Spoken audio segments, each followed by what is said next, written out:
Hello and welcome to another edition of Late Night with DCD with yours truly, Alex, aka Purple Swordfish, What? and myself, Andy. I just thought about memeing you with your what is stream intro. What is this? DCD 39, I think. 38. 38, 39, something like that. Yeah, I don't know. You know it's I feel bad when you start losing track of which ones. I lost track of time. Like it's 38. Yeah, I it's lost track 38. of time pretty fast. Yeah, it just kind of becomes every Wednesday you just know you're recording a podcast. Yeah. So if you're out there and you're wondering, yes, we record this like almost every single Wednesday. If it's not recorded on a Wednesday, it's kind of an off week. In the past 2 weeks, something big happened in sports the day after we recorded it. So Yeah, and one of those things, before we get into how our week's been, I gotta say, Andy called it. I think in the last 2 episodes, actually, he mentioned the Houston Rockets dumping Chris Paul and a bunch of assets to Oklahoma City and getting Russell Westbrook, and then it happened. It was weird. Quote, Russell Westbrook for CP3 and their next 20 draft picks. It wasn't so far off. I was pretty close. I was pretty close. They had to give up a lot. They had to give up a lot of picks. But I just thought it was absolute gold that you called it. It was kind of amazing. So how's your week been? How's your week been, Andy? All right. I haven't worked much. Really? Took 2 days off technically. I mean, technically 1 day off, but 2 at the same time. That makes most people would call that a normal work week. I got scheduled 4 days instead of 5. Yeah, it's still. And then I gave away a shift. So well, it's still via schedule, I gave away 1 shift. Via like normal, I was 2 shifts off. If that makes any sense? Yeah, it does. It does. Other than that, everything going good? Yeah, just average week. Yeah. Nothing exciting happens ever. Well, you work at a movie theater in Kentucky. I'm sure eventually things will pick up. I have a funny work. Speaking of that funny work story. Yeah. This is kind of going to the what we've been watching and playing. Yeah. I'll sneak peek. I watched. What's it called? Bad Taste, which is Peter Jackson's first movie he ever directed. Oh wow. And I was talking with people, and I was like, they were like, "Is there any movie you just like don't like?" And spoiler alert, I was like, "Yeah, I watched literally last night." I was like, I watched Bad Taste. It's Peter Jackson's first movie. It was pretty bad. And there was 5 16-year-olds around me that each and every one of them didn't know who Peter Jackson was. It's kind of. And then odd I was to me. like, for some reason, my first connection was like he directed King Kong over Lord of the Rings for some reason, because it's like Peter Jackson's King Kong. That's what I think in my head. And then they thought I was talking about the new one, and I was like, "Nah, the one with Jack Black in it." Just complete like cricket noises and everything. And I was like, "Man, I'm surrounded by children." I mean, let's be real. I'm the same way. When someone says Peter Jackson, I know this is not his greatest film.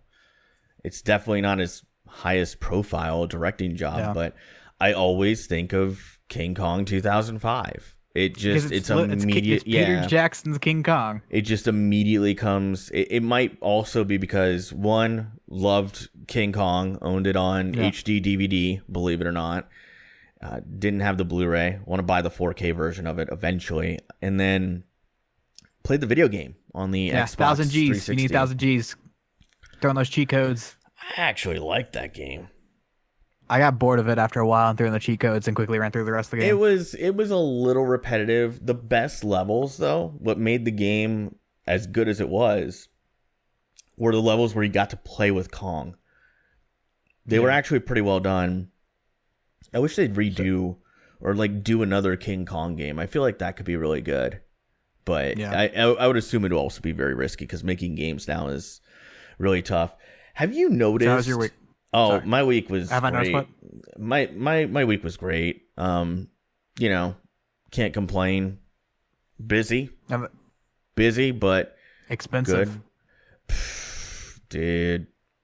Yeah, let's just address that real quick. So if you're on Twitter and you follow me on Twitter, you probably saw my wife. She bought a Jeep Wrangler this past weekend. We've been saving for it 2019, for right? 2019. Been saving for it for a very long time. It's been very hard to save for this thing because, no matter how much money you make, we're all on a fixed budget. Let's just be honest. And we've been saving. She's been working really hard. If you follow me or my channel, you know that she recently changed jobs within really the last year and a half, I think, is when she changed jobs. And, she's been working hard, and we negotiated all weekend, which basically ruined the weekend. Just going to be honest with you, dealing with a car dealership all weekend is no fun. It might as well just be another job. My wife did a ton of research. We did a ton of negotiating. Both me and her came up with a really good deal, walked away with a Jeep Wrangler. So it's definitely a blessing. Hey, excuse my language, but badass. It's definitely a badass vehicle. She drives it, it's kind of her baby, so I've only driven it a few times, but I did get to test drive it, and I threw that thing into the 4-wheel drive mode in Florida, and it just goes, man. It's crazy. Hey, you gotta come over here. Let's go to KOW. We can go mudding. Yeah, I actually joked with my wife. Yeah, I joked with my wife saying I'm going to take it mudding, and she gave me a look that told me we'd probably end up getting a divorce if I did that. But yeah, really cool vehicle. Really like it. Allows us to kind of drive the Mustang less because the Mustang's getting up there in age. Jeep, it's not those fake Jeeps. No, it's real, dude. Like, it's 4-wheel drive. It's crazy what that vehicle is capable of. And it's surprisingly comfortable. Like, I was blown away with how comfortable the ride was, considering, it can do off-roading.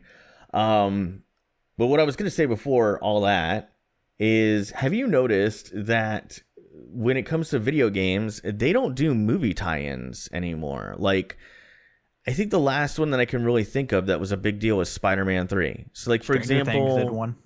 That's true, and I heard that game's amazing. But, like, they really don't do that anymore. Like, you don't Spider-Man? see it very... like, I know the Spider-Man movies. They're not connected, They've though. done a few... Well, Spider-Man 3. Oh, those games, yeah. I thought you were talking about the new one. Nah, Spider-Man 1, 2, 3, they kind of tied in with the movies. I want to say one of the... Awesome. I want to say... Well, I really like Spider-Man 3. Spider-Man 2 was great. I think that was probably the best one of the three, but... There's a Ghostbusters game in 2009. That's true. That was loosely based on the supposed script for the third one. I know they worked heavily with Harold Ramis on the writing for that video game. Lego movie game. Yeah, Star Trek. I guess they do a couple, but my point is, there used to be a time when, like, games like King Kong were very prevalent. The Warriors. Yeah, I don't know if I would consider the Warriors a tie-in, though, because it was a Rockstar game that came out, like, way after the movie, obviously. I don't know. Anyway, it's kind of a just a thought that came to mind when we were talking about King Kong, the video game, which, by the way, is a really good one. Like, I always tell people, you want the easy 1,000, great. You want to have a little bit of fun along the way. It's actually pretty fun. So, speaking of playing video games, what have you been watching this week, Andy? What have you been playing? It's a lot again. Oh, really? I feel like it's going to be an ongoing trend of me watching a bunch of stuff. Yeah. Playing FIFA is about it. FIFA, very small amounts of NHL and 2K, but mostly FIFA. And then watching, I finished Brockmire, caught back up with AP Bio. As I said earlier, watched Bad Taste, watched Lady Bird, and then you'll see a trend going on now. Watch Reservoir Dogs, Pulp Fiction, Sorry to Bother You, and Jackie Brown. And then obviously the film club selection for this week, Life is Beautiful. And then Frankenstein's Monster Frankenstein. That's all I watched this week. Wow. It's impressive. It's quite the list. Yeah. And the trend is I'm catching up on rewatching all Quentin Tarantino's movies before Once Upon a Time in Hollywood comes out. Did you play anything? I said FIFA. FIFA, that's it. Yeah, man. This week I can't really match your watch list. I feel like I watched quite a bit, but definitely not that much. Hey, Letterboxd seems pretty unused. Yeah, I know. I need to get back into that. I need to start rating stuff as I watch it, because I did watch a few movies this week. Watched a lot of Pokemon. The first Indigo League season of Pokemon. I've been watching that with my wife. It's actually been quite a treat. I'm surprised at how well the animation has held up. Some of the voice acting is a little bad. Like there's a few, and when I'm talking about the voice acting, I'm talking about like one-off characters. Some of those voices were pretty bad, but the core voice actors and actresses did a great job with that show. So we've been watching a lot of that. I'm about all the way through it, 3/4 the way through.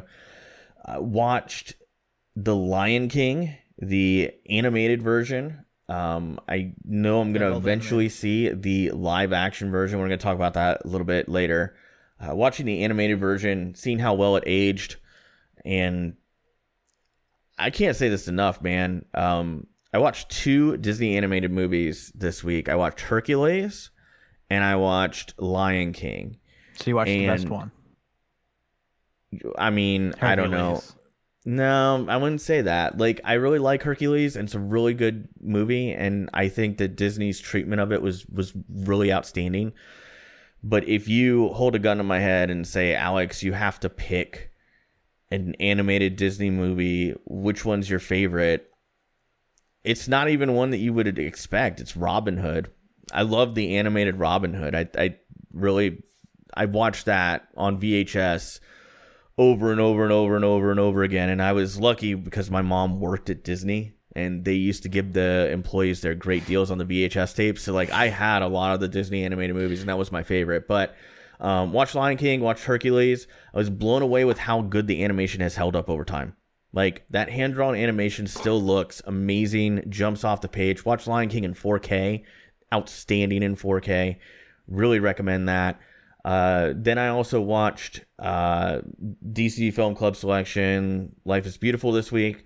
And then also took in, for the first time since it came out, Megamind, a DreamWorks animated movie that I feel is very underrated. And I watched it. It was the second time I watched it. And I remember it being really good, really funny. And it didn't disappoint. It's really good, really funny. I watched it with my wife. We both enjoyed the heck out of it. So that's what I've been watching.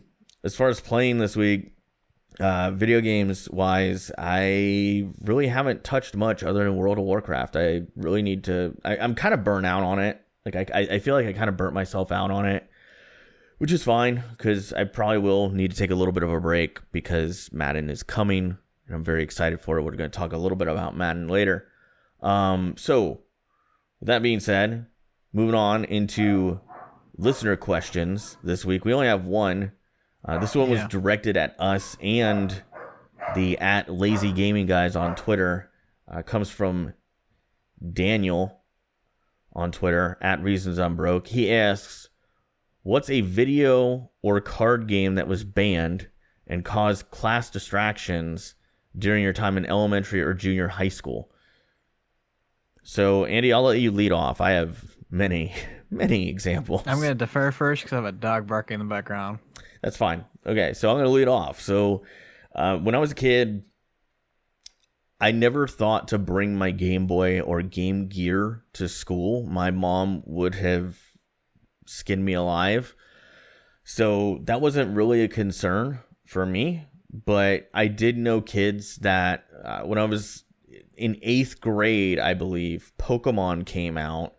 And, a lot of kids would bring their Game Boy to school, play Pokemon. They'd try to do it. Teacher would confiscate it, hold it until the end of the day. One time, a teacher actually confiscated someone's Game Boy, and I don't remember all the details, but basically threatened to hold on to it until the end of the year.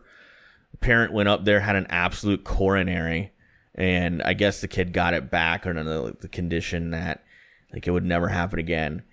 The funniest story I have, by the way, Pokemon the card game, same thing. Like they had to ban Pokemon the card game. They had to ban at my school all playing cards of any type because kids were bringing in deck of cards, traditional deck of cards, and we'd play anything like blackjack, poker, war, go fish, you name it. We had like you play BS. Yes, that was a very popular one actually. Yeah. BS. So all of that got banned.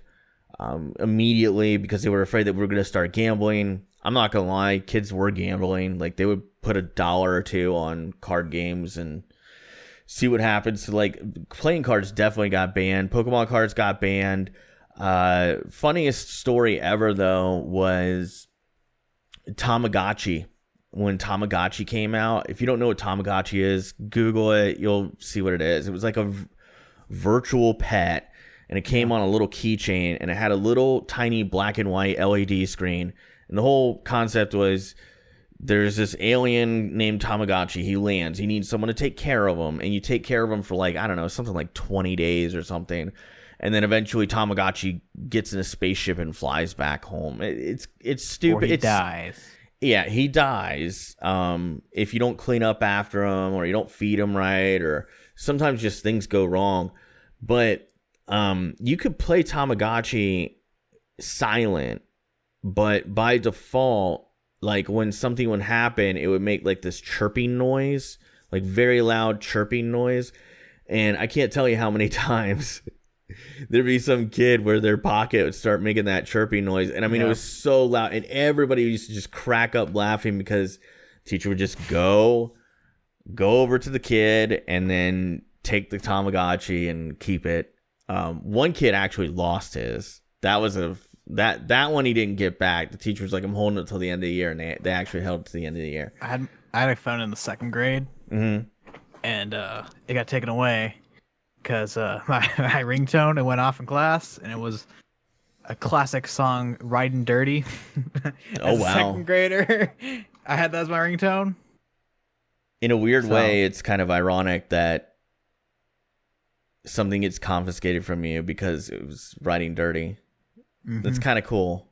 It's coincidental, I guess. I don't know. Probably not ironic. Not truly ironic. Anyway, what else, Andy? Like, there had to be stuff that got banned in your school. Video games wise, no. Because me and my friends had I guess I never paid attention. We had a golden rule where we just didn't talk video games at school. Because we just we were so, like, we didn't want to be considered nerds. So we just didn't talk about video games or anything like that. It's actually a good choice. I should have done that. Yeah, like, until like senior year of high school, I stopped caring and started talking to people about it. But I had some delinquents. So it started off, they weren't like card games or video games. We had these things called Hornets, which is you fold up a piece of paper into, like, it made like this kind of shape, or like a V, basically, for people that listening. And then you get a rubber band, and you can shoot them at people. I know what you're talking about. That got banned at my school too. Yeah, that got banned. We didn't call them Hornets.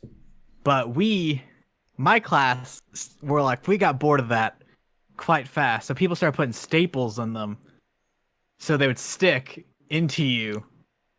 Like, you shoot someone, and it would stick the Hornet into their arm. That's so bad. That's what my class did. Yeah. I have a lot of stories, actually. And then the next grade, that was like 4th grade or 3rd grade. Next grade, we had a school-wide teabag war at recess where everyone was just trying to teabag each other. Which was, we had an assembly, and the principal was like, all right, we're going to need y'all to stop T-boning each other. T-boning. It was just like a school-wide teabag war. And then it went from teabagging to a sack tap war between everybody. Like, I just don't mean like a small group of kids. Every boy at the school was a part of this. And then that went to, and then slowly, died down. And then around like 6th or 7th grade, Muammar Gaddafi died. And I don't know if you know how Muammar Gaddafi died, but basically an AK-47 went into his butt, and then they shot it up. Oh, I remember that now. Yeah, okay. So there's a game where you try to shove your thumb up someone's butt, and at the same time you're like, Gaddafi! Oh my god. So a lot of delinquent stuff went on. I can't think of anything else. Oh, yeah, a lot of that stuff. So basically just messing with everybody. Yeah. And then senior year, it wasn't really banned. That stuff wasn't really banned. We got it away kind of smoothly, besides Yeah. T-boning and smacking girls on T-boning. the butt to be censored. Yeah. That was banned because that was kind of frequent. Then senior year, it wasn't really banned, but we played COD 4, and that distracted us. It was in a computer science class, and the teacher didn't really care, but we played COD 4 a lot in senior year. Yeah, I had a computer class that I went to, and people would play games, and they'd try to hide it. Like Alt Tab became your best friend because you could hit Alt Tab really quick and like switch to another program and minimize the game that you were playing. We had I cheated a lot. I mean, I never cheated, never did a thing in my life. Yeah. I had a teacher named Mr. Lewis. I had 8 classes of his, and I cheated on every single test. I mean, I took every test I did real hard. Yeah. But you could hit Control arrow key, and it'll set you to a different profile. So like, I remember what button it is, but there's a button where you press it on the Mac, it shows all the programs open. It won't show any of the programs that were on a different profile. Yeah. So I kind of got, never cheated a day in my life. Never. I mean, it's his fault we took the test on Mac in the first place, I guess. See, I never had to cheat in school. Not even that I didn't have to cheat, but I was always afraid I was going to get caught. But I do know a lot of kids cheated off of me. So I didn't cheat off people. I just was smart about it. Or I know a guy that cheated off me. I just let him. I didn't care. Yeah. After I got done with the test, I would drop it onto the floor and pass it over to him. Yeah, I had a couple kids that cheated off of me, and I'm like, one of them, I was really just trying to keep myself from getting in a fight with this group of kids. And one of them comes to me and is like, I'm going to cheat off of your paper. And I'm like, well, it's better to have to fight 3 guys at once. The cheating I'm thinking of when I passed the paper, I finished the test in like 45 seconds because for some reason I know the alphabet backwards, and I realized that the answers were the alphabet backwards. So after like 3 of them, I was like, oh, Z, Y, X, W, V, T, S, R, Q, P, N, M, O, K, G, H, I, F, D, C, B, A. Yeah. So I finished in like 45 seconds and then showed my friend. Another one that got banned in my school was paper footballs. I don't know if anybody's familiar with that, but you can fold up a piece of paper. Yeah, it got really competitive, man. Like we used to compete with each other, and again, people would put like, a couple quarters on each game, and paper footballs like got really popular. The NFL at one point, believe it or not, sold this like set in stores for like $5, and it was like a paper football for different teams. You could buy like all 32 teams. So I had a nice set of those. I will not say the name of the game, but I sent it to you in Discord if you want to look at it. Wow. We played that a lot, and I'm not going to say the name. It's Smear the Blank if anyone played it at their school. Basically, you punt the football into the air, and whoever catches it, everybody has to tackle him. So it's a giant.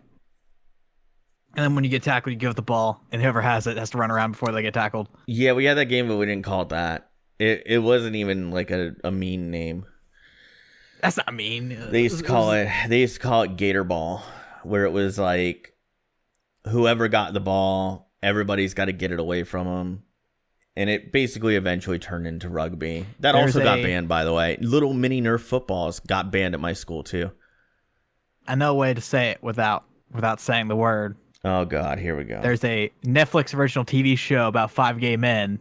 It's Smear the whatever that's called without the I part. Well, there you go. Okay, great. So, thanks for the listener question to Daniel. I didn't say it.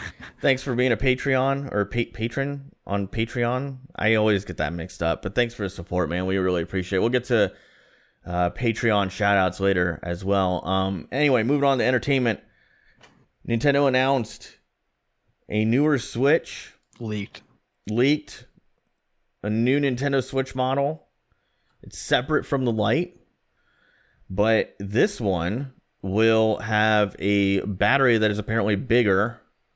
And at the same price, $300. Yeah, so instead of giving you 2.5 to 6.5 hours of playtime, it looks like this one will do 4.5 to 9 hours.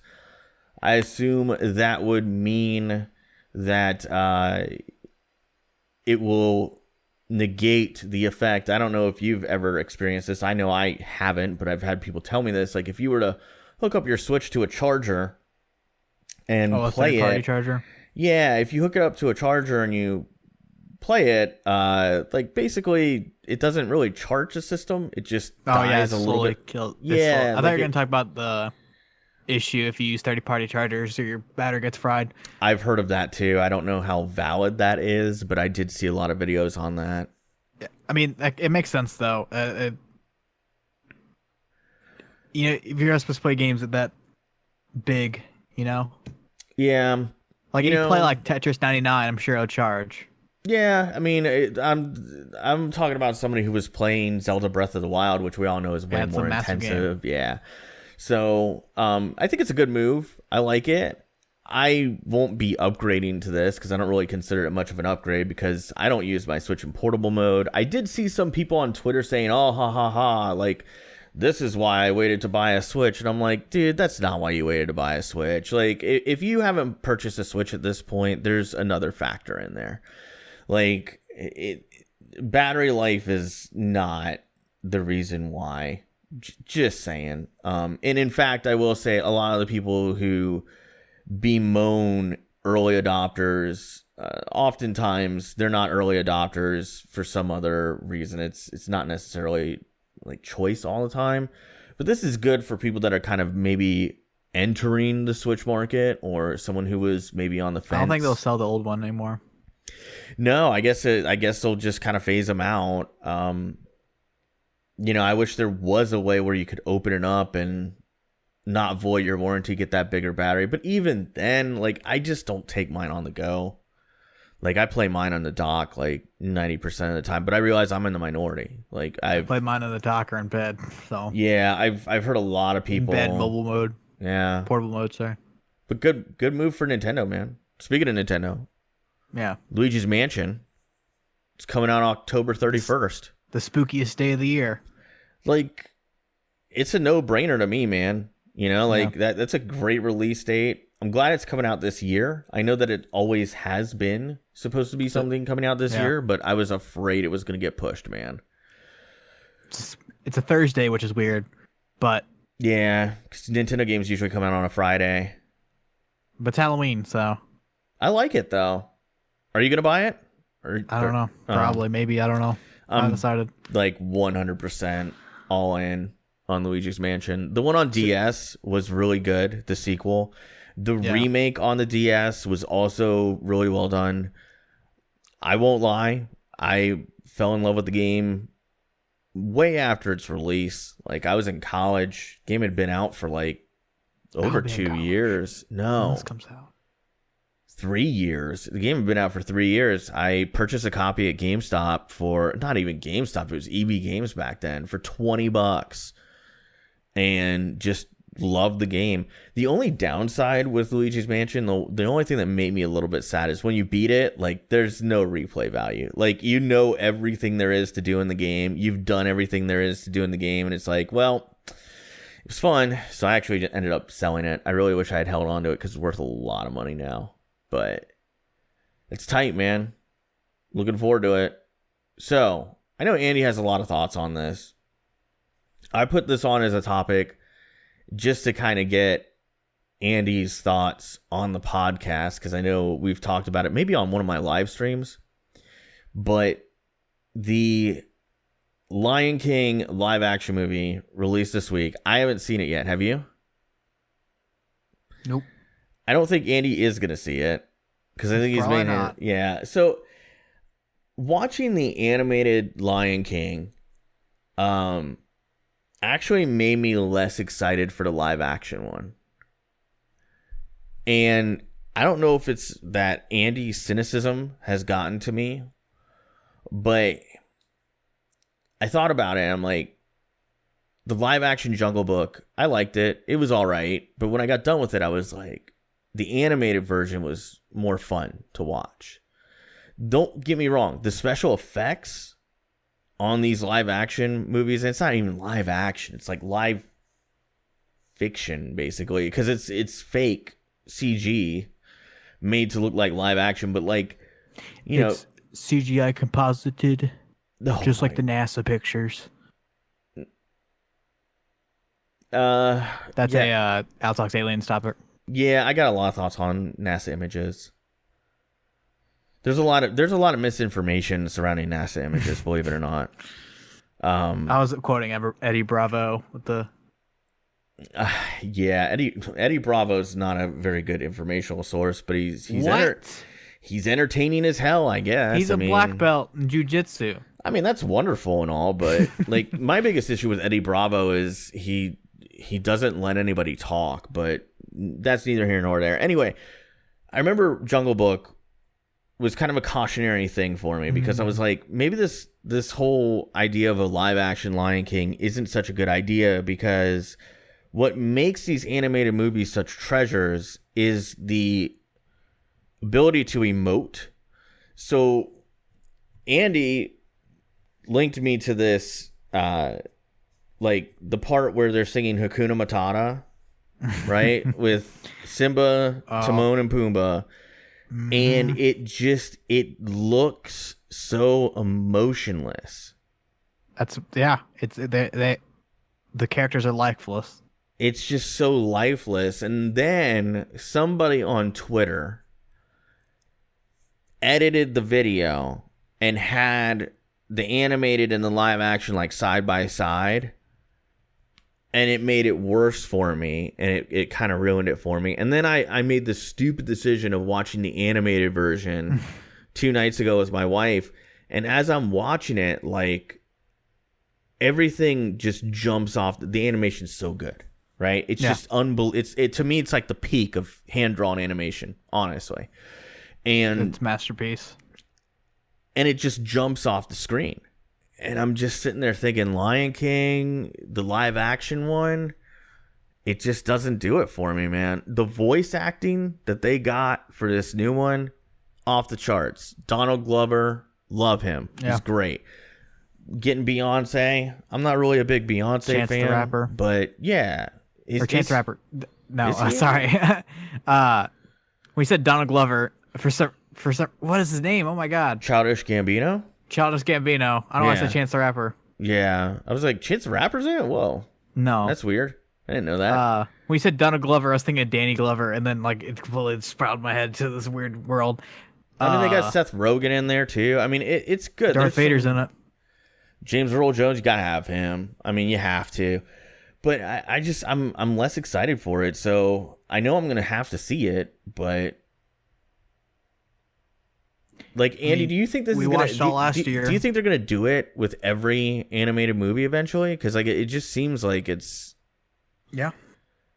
I mean, what is it? There's 2 of them that are coming out. Little Mermaid's one, right? Yeah, Little Mermaid's one. So I heard a rumor. Maybe you can tell me if it's true or not. The main character's black. Well, yeah, I know that.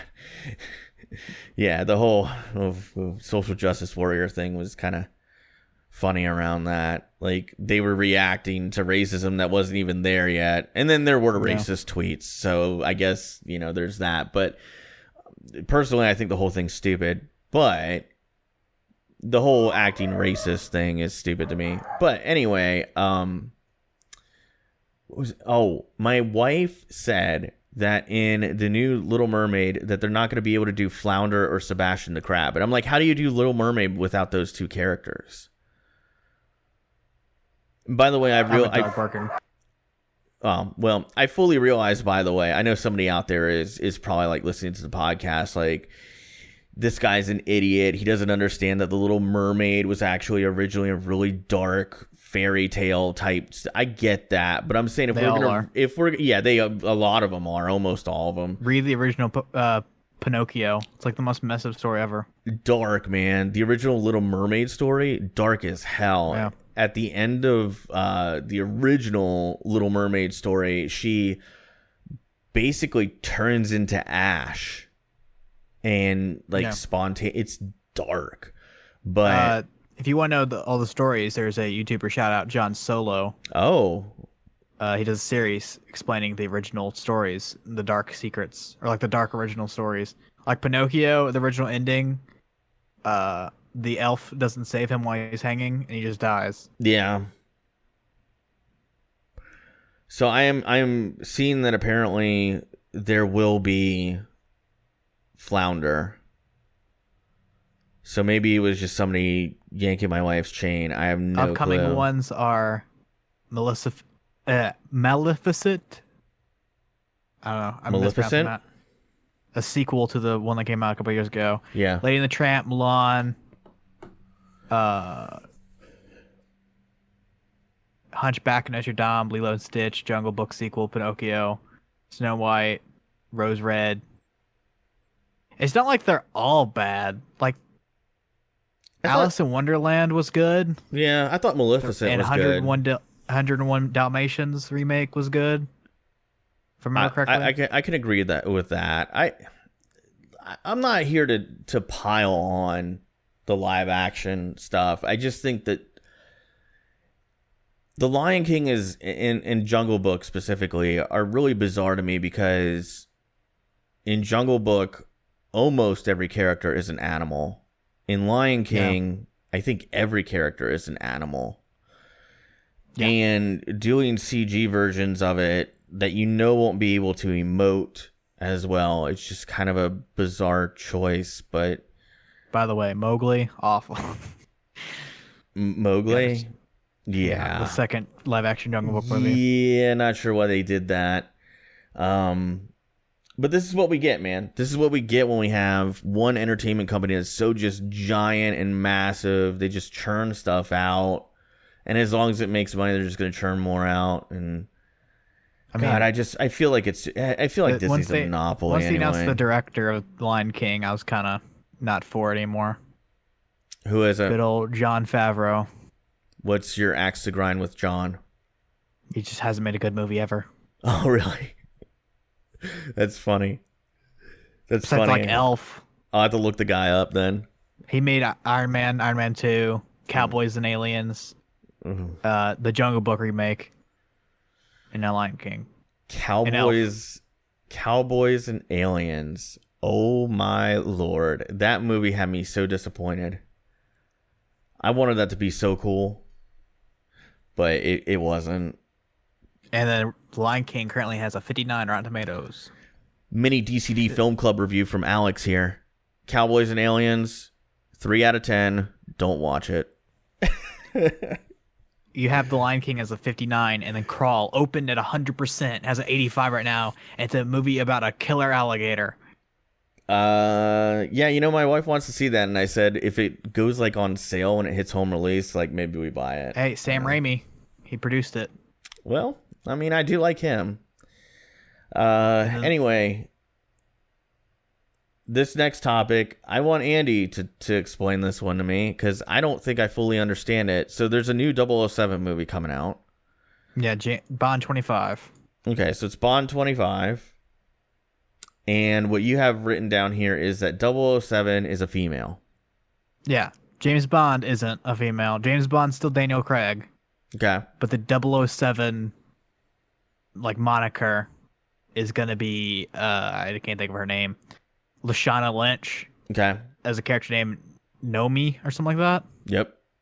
And she's 007 now.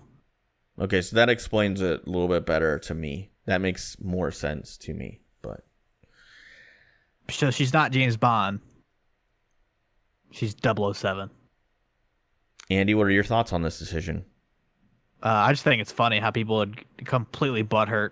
Yeah. I mean, I don't know, man. I don't really feel like I have a horse in this race. So I know this is going to be like an unpopular take. I know there's a bunch of Bond movies out there. And I've seen snippets of 24. all of them. Oh, okay. There's 24. Okay, there you go. This Thank is you. Bond 25. I have no... Andy, I have no effing clue. Because... 55-year-old franchise. Well, the reason I say this is to give you guys like a heads up why I don't care. It doesn't bother me because I don't think I've ever watched a complete Bond movie from start to finish. That's wild. Never. Never. I've seen a lot of this snippets. Isn't the dumbest thing. There's the Bond movie called License to Kill. I think it's that one. where you had to get the other person's consent before you kill them, Yeah. which is dumb. And therein lies my issue with the Bond movies is while I did enjoy the James Bond video games as a kid, I always thought the movies were kind of corny, cheesy. The Not Craig that ones aren't. not that fun. I The know Craig ones are more serious. I know, and those look good, but I never watched them. I never watched Casino Royale or Quantum of Solace, and they looked outstanding. But like, You didn't name the best one. Skyfall. Skyfall's the other one. Yeah, I mean, like I said, I never really got into that franchise. So now, do I think it'll work? Nope, don't think it'll work. I think when people think of certain franchises, I think they visualize something in their head, and when I think James Bond, I think British guy. Like I know, people that's were the all thing. signed up for whenever Idris Elba was supposed to take over for James Bond, but now that's a woman, everyone's mad. So I don't know, man. I just feel like I don't care enough about the IP or intellectual property. I don't care enough about it to really have an opinion. I don't think it'll work. I think the backlash, unfortunately, will kill it. I don't know if it'll be as bad as 2016 Ghostbusters or whenever that came out. The all 2020 female Ghostbusters is coming out too. Yeah, well, boy, they screwed up Ghostbusters so bad. Bill Murray screwed up Ghostbusters so bad too. Not wanting to commit to doing a third one. They could have done the perfect Did you know Ghostbusters movie. Ghostbusters was written for Chris Tucker or Eddie Murphy? I think it's Eddie Murphy. Yeah, I could believe that. Which one's in Beverly Hill Cop? Eddie Murphy. Yeah, Eddie Murphy. It was written for Eddie Murphy. He declined it for Beverly Hills Cops. And Beverly Hills Cops, I think, was made for Sylvester Stallone. Yeah. So it's like a weird mix-up of movies made for people that no one acted in. Yeah, I mean, Mortal Kombat was originally supposed to be a video game that starred Jean-Claude Van Damme, if I'm not mistaken. So, you know, it's one of those things. Like, sometimes the backup plan ends up being better than the original plan. So, there you go. Anyway, moving on from 007, moving into DCD Film Club. This week, took a look at Life is Beautiful. 1997. 1997. I had never seen this one before. I know Andy has. So yeah, Andy, I watched it in high school, AP history class, AP US history. Or no, AP world history, I guess. That's dumb, that'd be US. This would actually be a pretty good film for that. So I watched it, and it's amazing. It's a comedy drama. It's a great comedy movie, and then it slowly turns into a great drama movie, and it humanizes the Jewish people during the Holocaust, which is what the movie's about. Yep. Is the Holocaust. It's a fantastic movie, and I want to hear your thoughts before jumping in, because it's the first time you're seeing it, so you have more fresh thoughts. It hit harder for you. Definitely hit hard. So I watched I think there's an English dub version of this out there. I watched subtitled. Yeah, I watched it subtitled, and I was amazed at how, even with the subtitles, it was hilarious. Yeah. And I think it's really... I might get a little bit of backlash for saying this, but I think this movie really shows that anything can be joked about. The Holocaust is one of the worst human tragedies, like, ever. Definitely, if we're looking at the last 100 years, probably the biggest scale. Genocide, definitely not a joke, right? But this movie successfully brings comedy into one of the greatest human tragedies of all time. So hilarious. I know that it faced a lot of criticism for bringing humor to something that was so dark and damaging. I don't think it's worthy of criticism. I think that it was tastefully done. And it kind of came across to me as like, you got to laugh to stop from crying, like that kind of thing. Wonderfully filmed. I mean, it looks so good. I mean, it has like it was. Yeah. You feel like you're watching something from 1939 when the movie opens. Yeah, everything's brilliant. Well, one of my favorite transitions in the early film where he princess, I can't think of her name. He gets her to the house, and then she Dora. She runs off into the flower room. Yeah. And then it pans out, and the kid runs out. Oh, that was so good. I mean, everything's just shot so brilliantly. It's a great movie. That was a great 3 moment. Oscars, by the way. And rightfully so. I mean, I feel like the cinematography was great. The music was also very, very, very good. The guy who plays the lead, whose name I forget, Roberto Benigni. Yeah, I didn't know this until after I watched it. Yeah, I watched it and then I looked up the movie because I didn't want to spoil anything for myself. Yeah. And apparently he directed this as well as played the main role. So I thought that was impressive. You know, like this was something that he was very clearly passionate about. It has trace amounts of a real story behind it. Score was great, and writing was really well done. I mean, it was funny when it wanted to be funny, and I gotta say, the last 15 minutes of the movie brought out so much emotion in me, man. Like, yeah. I was just, it really hit me, man. Like, anything that evokes that much emotion, and we've watched a few movies like that on DCD Film Club, that's how you know something is a masterpiece. This was a masterpiece, dude. And if you're sitting here listening to this podcast and you did not watch this movie, please go watch it. The 2 hours the 2 hours flies by, dude. Flies right on by.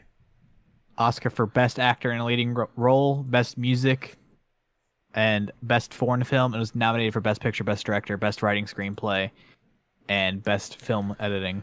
It could have gotten a clean sweep. I thought it was that good. I just spilled my drink everywhere. That's great. Oh no. Yeah, it's a amazing movie. I'm trying to look up who won the 1997 Oscars. But I think it's fantastic. I cried like a little baby at the very end. Yeah. And I feel like if you have a heart, you will. It's Best Picture was Titanic. That makes sense. Oh, screw that. Oh, that's garbage. That makes me angry. This brings out emotion. This is art. You know, this is a great film. Oh, like, I'll never get the wrong year. Well, screw Titanic anyway. But Shakespeare in Love. Oh God, let me throw up now. Like, whatever, dude. With honorable mentions, Life is Beautiful, Saving Private Ryan, and The Thin Red Line. You want to say Saving Private Ryan? Sure. Great movie. Yeah. Phenomenal movie. But what I love about this movie is it brings something out in you emotionally. It's a great story. Talks about sacrifice, the willingness to do anything for your child. Yeah. It's a very real thing and just masterfully done. It's also ranked 26 on IMDb top movies of all time. I'm going to quickly grab a napkin to clean up the spill. All right, so I'm on my own while Andy attempts to clean up a Mountain Dew that he spilled. So I guess we'll just make this an Al Talks Aliens segment. So we were talking earlier about NASA photos and how a lot of people say that they're not real because they're composite images. And don't get me wrong, I'm not really a big fan of NASA. I have a lot of questions about a lot of the things NASA tells us. I even like the joke. Heard this joke one time. I thought it was a good one. NASA stands for never a straight answer. That's true. They really don't give you many answers. But in their defense, this is one of the few times where I'm actually going to defend NASA and say some of the images are composites. Sure. Some of them are artist renderings, but they label them as such. There is transparency there. And if you go to NASA's website, you can actually view the raw photos. You ever want to get your mind blown? Look at some of those raw photos from the Voyager missions. Blows your mind, man. Saturn's weird. Fun fact for you, too. I don't think there's any other life here in the solar system. I know a lot of people like to think about stuff like maybe there's life on Titan because it's all watery and icy. Nah, man, if there's life there, organically it wouldn't be anything like us from biological. Bacteria. We wouldn't even call it life. But fun fact for you on the Voyager missions, we didn't know for sure that Uranus had a ring system until Voyager. So, yeah. Hashtag debunked. Hashtag NASA photos are real. Well, most of them. What I will say, though, when it comes to NASA, finally, last thing, is a lot of times the things that they actually put in an article are artist renderings, and people think they're friggin' real, and then they get mad when it doesn't match. Anyway, so moving back to DC Film Club, Al Talks Alien segment over. So, Life is Beautiful. Yeah, Life is Beautiful. Great movie. Loved it. My rating out of 10, Fantastic. 8.5. It's great. Gotta watch it. What are Rare you? times where I rate things higher than Alex. 10 out of 10. Wow. That's fair. That's fair. One of my rare 10 out of 10, but isn't that rare? It's when it comes to DCD Film Club, it's probably one of the best films We've had 25 Yeah. movies, and I've rated 3 of them 10 out of 10s. Yeah, it's definitely That's up there. It's up there. I think 8.5 might be a little bit too low. I'll give it a 9, actually. Let's just change that to a 9. It's outstanding. It really is. Yeah. Check it out. So, my pick for next week is definitely not as deep as this movie. You're laughing at my my guess in the notes. It's not quite as bad as what Andy has here in the notes, which is my guess is the Shaggy Dog. The Shaggy Dog from 2006, a movie that I forgot even existed. And when Andy puts it in the show notes, I'm like, oh, that friggin' thing. Oh my goodness, you just try the classic, The Shaggy Dog. So my movie is actually a request from my wife. She got mad when I didn't pick this last time. So it's kind of funny. We were talking about Peter Jackson earlier on the podcast. Oh, is it King Kong? No, it is not King Kong. I almost picked King Kong, but I didn't want to subject everybody to a 3-hour movie. So I decided against it. So it's not Lord of the Rings then? No, it's not Lord of the Rings either. It's a movie from 1996. It stars Michael J. Fox. I didn't even know this movie existed. My wife swears up and down it's good. It's called The Frighteners. I was going to guess Dead Alive. Frighteners. I've never heard of that. The Frighteners. So I've done a little bit of research on this. I certainly have not seen it. It did not do very well in the box office, but apparently it's become a little bit of a cult hit. There are some things in here that have me quite interested in it. Like, one, Michael J. Fox. I love him. Love everything he's ever done, really. Spin City. When he was on Spin City, I love that show. Directed by Peter Jackson, produced by Peter Jackson, written by Fran Walsh and Peter Jackson, and music by Danny Elfman. It's kind of weird. So I'll check it out. the Frighteners, we'll see it next week.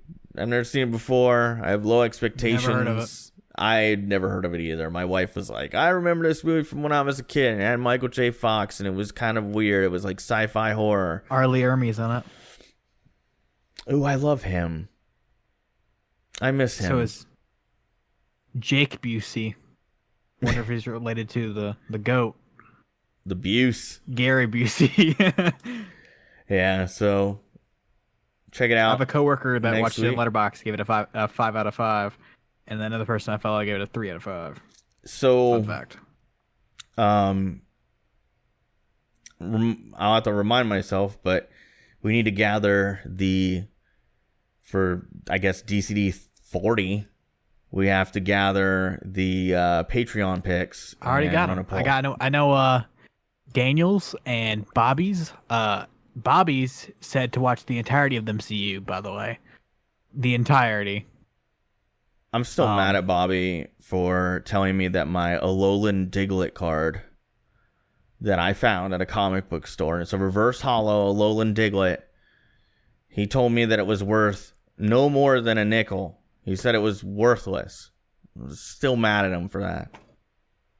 And then Daniel's pick is not gonna say, but it's on Netflix. So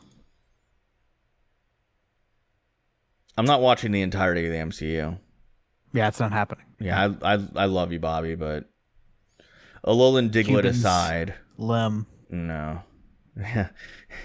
You know what's funny is, like, I've known Bobby for a while, right? Like, met him in person for the first time not so long ago, but I've known him for a while. He's come to my channel. Like, I kind of knew of him on Twitter because him and Daniel have been friends for a while. Like, I knew of him on Twitter before I even had a YouTube channel. And I got this friend request the other day on PS4 from Bobby. And in the friend request, the message, it says, "It's Bobby." Like, and his screen name is Cuban Swim. I'm like, who else would it be, Bobby? You don't have to put that in there. Like, I know who it is. It's cool. But yeah, I love that he sent that to me, and he's like, it's Bobby. But yeah, still pissed about Alolan Diglett. When I beat him in Pokemon TCG with my Diglett deck, who's gonna be laughing then? Diglett deck. Diglett deck, man. it's Caught all these at the Diglett Cave. Hell yeah, dude. Diglett Cave. You know, in the You got no match for my Diglets. that Pikachu Let's Go whatever game for the Switch, they have the Diglett Cave in that. I was kind of blown away by that. I didn't think that they were going to put him in there. What? It's What? a remake of Red. Diglett Cave was in Red. I know, but I didn't think that they would be that true to the original game. Yeah, like Fire Red was. It's a straight up copy. I mean, it's cool Besides the new mechanics. I'm impressed. I like it. So, moving on to sports. Melvin Gordon is threatening to hold out if he doesn't get a new contract. Yeah. Andy, what are your thoughts on this? I have quite a few. Stop crying. Play. He had one good season, 1.5. He has one of the best backup halfbacks, so he doesn't have room to talk in Austin Eckler. That is true. That is true. I didn't even really think of Austin Eckler very much in this scenario, but I mean, he obviously is a little bit of a player in it. So, you'll get your contract when you get it, or change teams. Stop crying like a baby. Yeah.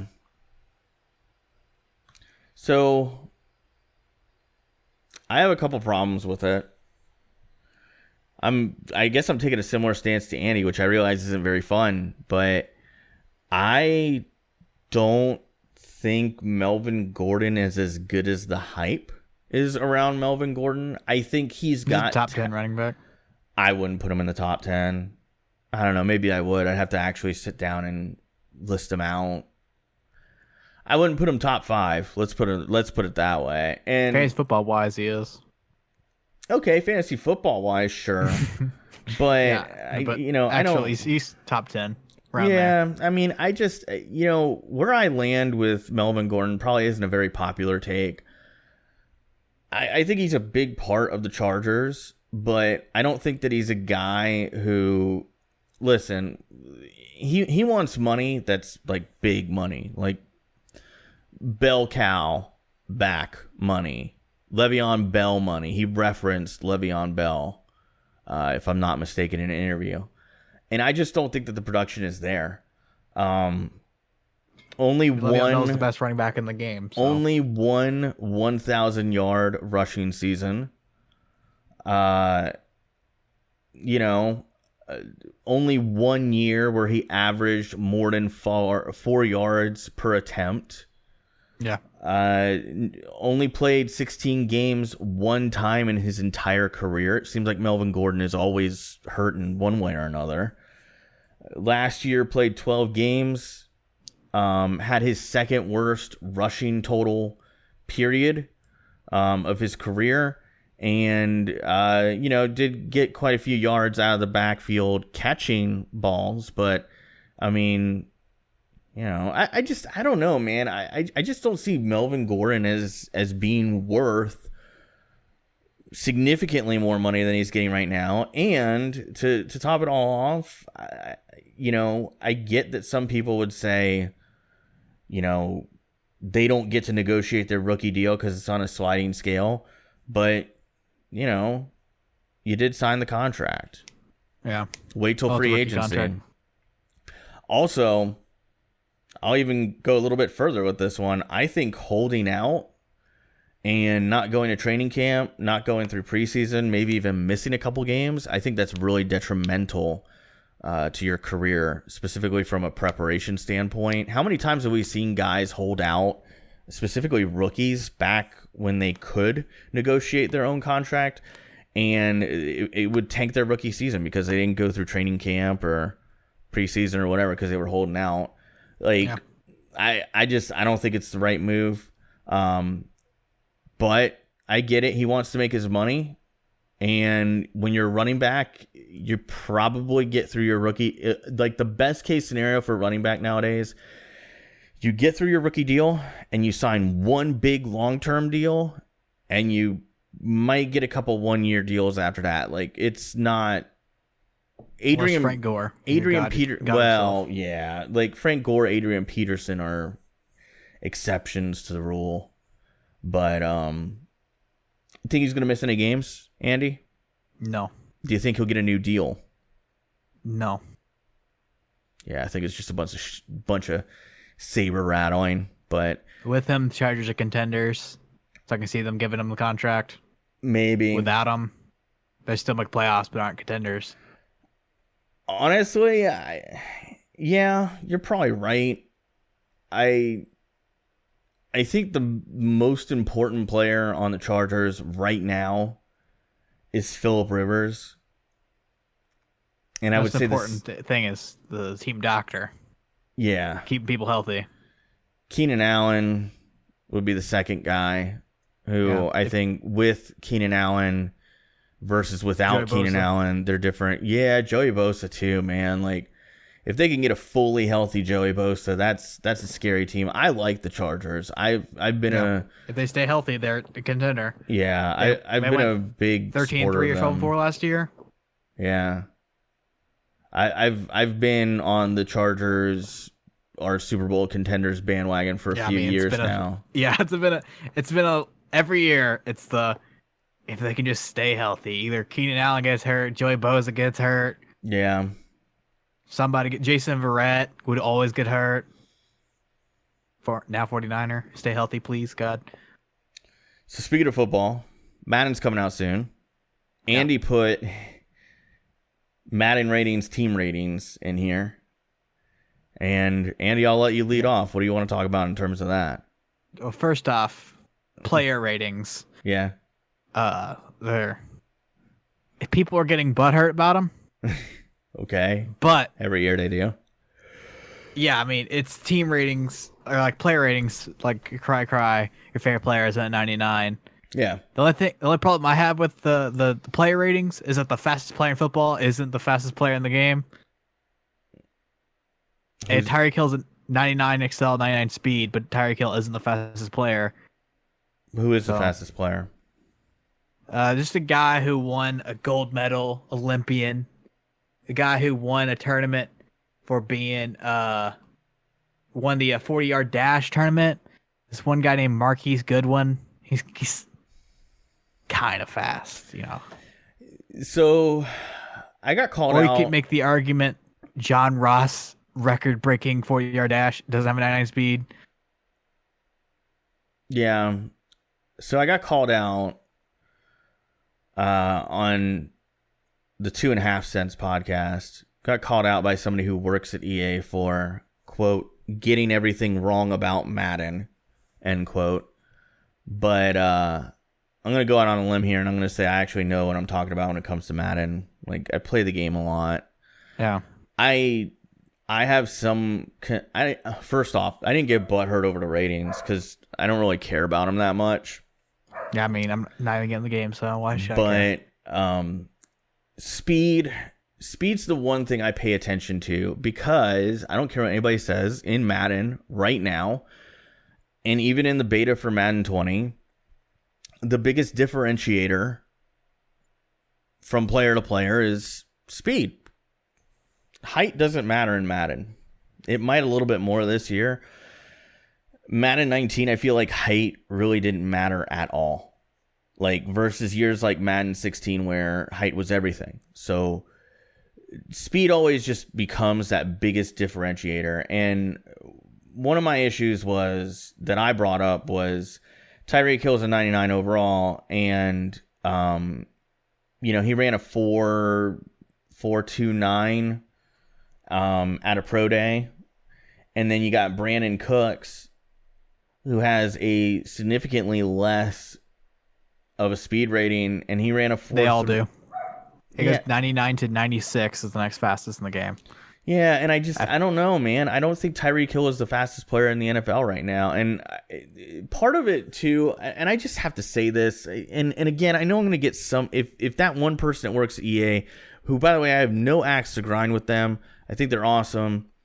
But, and I'd defend it, too, if I worked there. Like, if I worked at EA, I'd be defending Madden, too. But sometimes I look at some of these ratings that they give certain players, specifically with Madden Ultimate Team, where you get multiple iterations of a player card. And I wonder if they even watch football, the developers. I don't think that they do. I know that they have a specific person who is the Madden's it's a team now. Rating adjuster. Yeah, and then now it's a team. But I don't think that their input is completely listened to, especially when it comes to Madden Ultimate Team. And I don't know. Sometimes I really question. I just found. So I'm looking at I know for a fact, I was just back checking. The 49ers have 3 of the top 7 fastest running backs in the game. Matt Breida, Tevin Coleman, and Mozart. And I was looking to find Jarrett McKinnon's speed. And I found an interesting little note for everybody. Mm-hmm. Tariq Cohen, 92 speed. Makes sense. Leonard Fournette, 92 speed.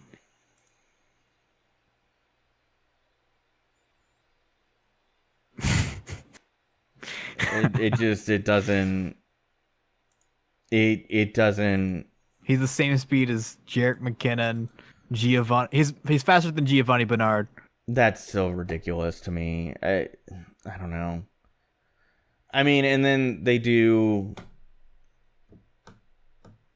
but we're talking about the same game that, I'm trying to think off the top of my head, but I can't at the moment. There was a card that came out last year, and I was like, they're not even in the right. They're not even in the right zip code when it comes to this particular trait. And it's also kind of weird to me that Lamar Jackson has 94 speed. I'm looking at that right now. Kyler Murray has 91 speed. Taysom Hill has 89 speed. Marcus Mariota has 88 speed. I don't know, dude. I don't know. Madden, it's just so weird year to year. You have no idea what you're getting. And then they adjust it throughout the year. So I guess there's that. I guess they could tune it throughout, Madden 20. Well, everyone's rating goes up throughout the year. Yeah. I will also say there were a lot of people getting really butthurt on Twitter that DeAndre Hopkins was a 99 overall. And this spurred He's the best wide receiver in football. He is to me. You'll get no argument from me, but I saw people saying, like, should have been Julio Jones. It should have been Antonio Brown. Antonio Brown wasn't even the best receiver on his team last year. The DeAndre Hopkins has a point to where he can shut down everyone's argument. The Julios, Jackie Milk time.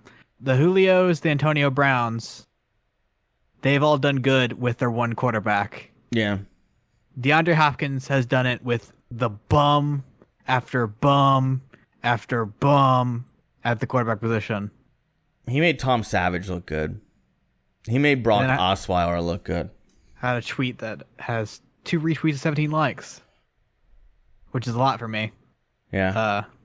It's wild that people think DeAndre Hopkins is overrated. I mean, it is wild. Speaking of overrated, I got to say this much. They have the Eagles as the best team. All of them are wild. First off, the Eagles, 89 overall team rating, best team in football apparently, is the Eagles. I just don't see it, man. I mean, I'm sorry to any Eagles fans that might be out there. I don't think the Eagles are the best team in football. And then after that, you have the Cowboys. And then after that, you have a team that didn't even make the playoffs, the Green Bay Packers. Real talk, when I worked at EA, one of the developers was a huge Jets fan. Yeah. And when I worked there, everybody was like laughing about it. And I remember saying to myself, this was in the mid 2000s. I remember saying to myself, well, that's why a lot of Jets players have higher ratings than I think they should have. Like Chad Pennington was a friggin' beast in Madden 2005 because, and this is that's just kind of what I think is happening here. Like, I also think somebody who's on that Madden Ultimate Team squad or group or whatever, who gets to pick the legend players, a couple of years ago, they must have had a hardcore Steelers fan on there because it seemed like there were nothing but Steelers linebackers for days. Oh my good God. Like, it's so crazy. Like, it's crazy on both ends. Like, the Seahawks, they're playoff contenders. They made the playoffs last year. Like, it's wild, these ratings. Yeah, and just for the record, I'm not mad that the Bucks are a 78. That's probably fair. But there's teams on there that are worse than the Bucks that are higher overall. Yeah, I mean, the Bucks are not the third worst. I'm not saying the Bucks are playoff contenders or anything, but they're not the third worst team in the league. They're better than the Giants, Dolphins, Cardinals. I'd put them above the Jets, Bills, and I'd put them way over the Raiders. I don't know, dude. It's Madden. It's weird. It's always just like how the weird. 49ers are on the same level as the Browns, Vikings, Redskins, Texans, apparently. I mean, I'm looking at some of these, and they're like Detroit Lions 80.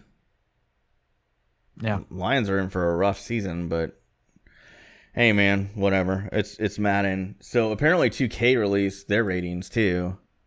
And they released some of them. They released the rookies and the top 20 players. Yeah. I saw some very spirited debates about that. Well, not the best player in basketball isn't the best player in 2K, apparently. Well, yeah. They have LeBron at 97, Kawhi at 97, Giannis at 96, Kevin Durant at 96, Harden 96, Curry 96, and that's just not... The best player in basketball is Giannis, and that behind him is James Harden. And then you have Paul George at 93. Paul George just had a fun almost season. Finished third place in VP voting. He's the 8th best player in the game. So I heard that you won't be allowed to use Kevin Durant in online play. You won't when the season. It's because if you're injured in real life, you won't be able to play him online. So before the game, when the game comes out, until the season starts, you can play him with online, just online head-to-head. You can use him in my team. I didn't know 2K still did that. Yeah, it's still big. That's pretty crazy. So online head-to-head, if someone's injured, you can't play with them. So basically, when the game comes out, you have a week to play with Kevin Durant, and then the entire season he won't be there until the off season. Oh wow! And that goes with like Clay too. That's crazy. I just wish I was still good at 2K. I'm all right. I'm so bad. I'm like my record online is like 141 and 50. What's the game mode where you create a player? My team, my player, my career. Is that the one where you get to play outside? Oh, that's part of my career. That's Park. Yeah, that looks fun. I'm not a fan of it. I played my career. I play a lot of online head-to-head.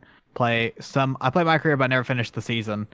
Like my guy this year leads the league in every major statistical category.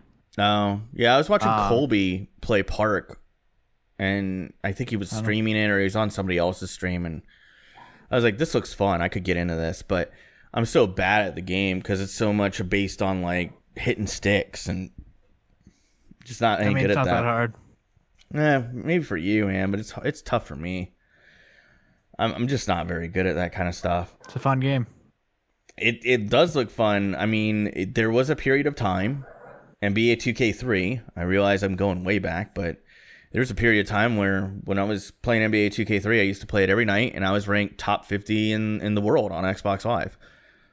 Nobody was playing it competitively back then. I mean, there wasn't like 2K3 tournaments that I was aware of, but I mean, I was good, man. I was really good, but you know, now overalls are wild. Now I'd probably get waxed by anybody listening to this podcast that plays 2K. I'm confident I could beat everyone that listens to this podcast. I feel confident that I could beat most people that listen to this podcast in Madden, maybe Halo, and that's about it. I don't really. Of the sports games, I feel confident that everyone listens to this. I can beat them in 3 out of 4 of them. I know I can beat Andy at Call of Duty if we won, if we 1v1 on Bog. You're going down, son. Definitely. I'm not afraid of 1v1 on Bog. It's not like I know the spawns or anything, and I would easily manhandle you. Nope. We'll have to set that up. Anyway. Hey, we're doing Rust. You're done. Well, I will 30 owe you Rust quick scopes. Okay. Well, we might have to set that up. That would be a good stream. Maybe put it on the channel. Anyway, that's going to do it for DCD 38. Appreciate you listening. Real quick, a couple things. T-shirts, link in the description. 2, if you want the audio-only version of this podcast, if you're watching video version, you go to deadchannelduo.com. You'll find us on just about every platform for audio only. Same thing goes if you're listening to the audio version, just go to YouTube, or you just go to deadchannelduo.com and it'll take you right to YouTube.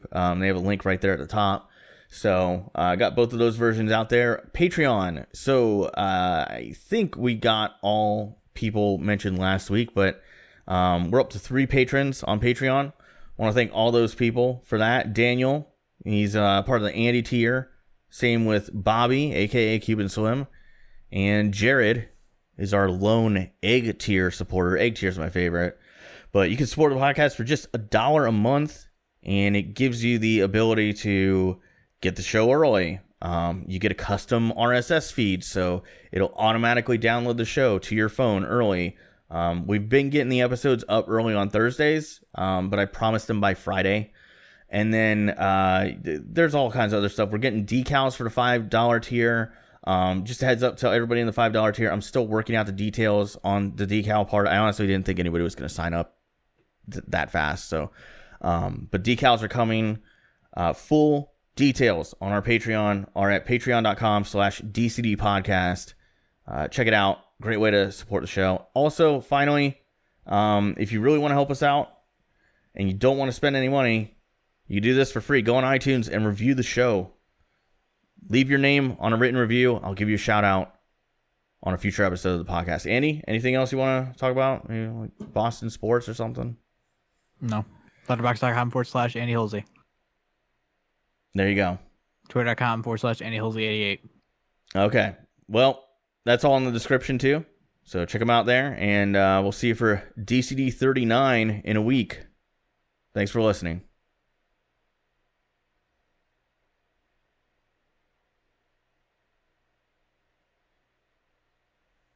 All right, he's not doing anything.